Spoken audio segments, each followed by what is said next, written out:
அது என்ன வாயா இல்ல சாக்கடை கால்வாயான்னு எனக்கு தெரியல. அவ்வளோ கேவலமா அந்த ஜென்மம் பேசிட்டு இருக்கு. எல்லாத்துக்கும் விஷப்பாம்பு சிவம் ஒத்து ஊதிக்கிட்டு இருக்காரு.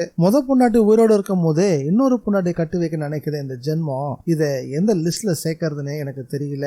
யானைக்கு குழந்தையே பிறக்காதுன்னு எந்த டாக்டரும் சர்டிஃபை எல்லாம் பண்ணவே இல்லை. கொஞ்சம் காம்ப்ளிகேஷன்ஸ் இருக்குன்னு தான் சொல்லிருக்கிறாங்க. அதுக்குள்ள தான் பொண்ணை கூட்டிட்டு வந்து உனக்கு கட்டி வைக்கிறேன், அவ உடனே உனக்கு ஒரு குழந்தை பெத்து கொடுத்துருவான்னா மகாபாரத்ல வர குந்தி தேவியாமாவமாக இவ்வளவு கேவலமா பேசிக்கிட்டு இருந்த விஷவள்ளிய பொறுத்துக்க முடியாம இளங்கோ அடிக்கவே பாய ஆரம்பிச்சுட்டாரு. இளங்கோ அடிக்க பாயவும் என் தங்கச்சிவை அடிக்க வரியா அப்படின்னு கொஞ்சம் கூட அப்பன்ற புத்தி இல்லாம நடந்துக்க ஆரம்பிச்சுட்டாரு விஷப்பாம்பு சிவம். இதுக்கு தாங்க நேத்தே சொல்லியிருந்தேன், இந்த விஷயத்த போற வழியிலேயே விக்ரம் கிட்ட சொல்லியே ஆகணும். இந்த 2 பேருக்கும் தலையில ஆணை அடிக்க சரியான ஆள் விக்ரம் மட்டும்தான். இத பத்தி உங்க கருத்து என்னன்றத மறக்காம கமெண்ட்ல பதிவு பண்ணுங்க. வணக்கம் மக்களே, வெல்கம் டு TNVG ரிவ்யூ. நம்ம சேனலுக்கு நீங்க ஃபர்ஸ்ட் டைம் வந்திருக்கீங்கன்னா சப்ஸ்கிரைப் பட்டனை பிரஸ் பண்ணி நம்ம சேனலுக்கு சப்போர்ட் பண்ணுங்க. அப்படியே இந்த வீடியோக்கு ஒரு லைக்கையும் கொடுத்துருங்க. விஷப்பாம்பு சிவம் விஷவள்ளி இவங்க 2 பேரும் மூக்க உடைக்கிறதுக்காகவே யாழினி கூடிய சீக்கிரம் ஒரு குழந்தைய பெத்து கொடுக்கணும். அப்பதான் அந்த 2 ஜென்மங்களும் வாய மூடுங்க. ஆனா குழந்தைய வயது சுமக்க போற அந்த 10 மாசமும் சும்மாலாம் இருக்காதுங்க.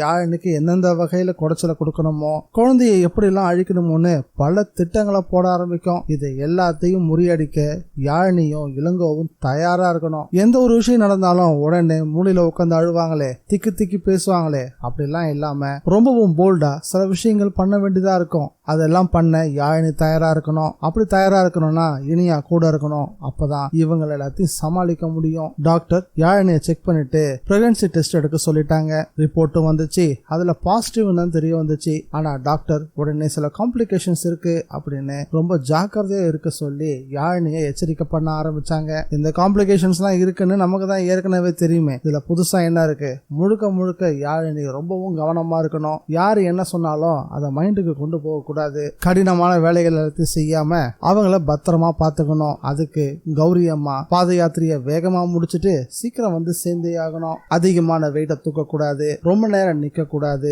சாப்பிடக்கூடாத பொருட்களை எல்லாம் நிச்சயம் தவிர்த்தே ஆகணும். 100% 200% அவங்கள கவனமா பாத்துக்கணும் அப்படின்னு இளங்கோவுக்கு மிகப்பெரிய பட்டியல கொடுத்திருக்கிறாங்க. ஒரு நல்ல விஷயமும் சொல்லிட்டு கூடவே இப்படி ஒரு விஷயத்த சொன்னதும் யாழினிக்கு கொஞ்சம் சங்கடமா தான் போச்சு. இது யாருக்குமே தெரிய வேணாம் அப்படின்னு சொன்னாங்க. முக்கியமா இனியாவுக்கே தெரியக்கூடாது அப்படின்னா குழந்தைய எப்படி காப்பாற்ற போறாங்கன்னு தெரியல. இந்த விஷயம் யாருக்கு தெரியுதோ இல்லையோ கௌரி அம்மாவுக்கும் இனியாவுக்கும் தெரிஞ்சே ஆகணும். அப்பதான் யாழினியால இந்த 10 மாசமும் குழந்தைய பத்திரமா சுமந்து குழந்தைய பெத்தெடுக்க முடியும். யாழினி சொல்றத இளங்கோ கேட்க கூடாது. உடனே விஷயத்த அம்மாவுக்கும் அன்னிக்கும் சொல்ற வேலைகளை பார்க்கணும். யாழினிக்கு ரொம்பவே நல்ல நேரம் இருக்கு. அதனாலதான் நம்ம ஹீரோயின் இனியாவும் கரெக்டா அந்த நேரத்துக்கு ஹாஸ்பிட்டல் வந்து சேர்ந்தாங்க. இளங்கோவையும் யாழினியும் ஒரு சேர பார்த்தாங்க. பார்த்ததுமே அவளுக்கு சந்தேகம் வந்துருச்சு. ஏதாவது விசேஷமா அப்படின்னு ஆர்வமா கேட்டாங்க. அப்படியெல்லாம் ஒண்ணும் இல்ல, ரொட்டீன் செக்கப்புக்கு தான் வந்திருக்கோம் அப்படின்னு 2 பேருமே சேர்ந்து சமாளிக்க ஆரம்பிச்சுட்டாங்க. தான் அக்கா யாழினோட முகம் எப்படி இருக்கும்னு இனியாவுக்கு தெரியாதா என்ன? டாக்டரை தேடி பிடிச்சி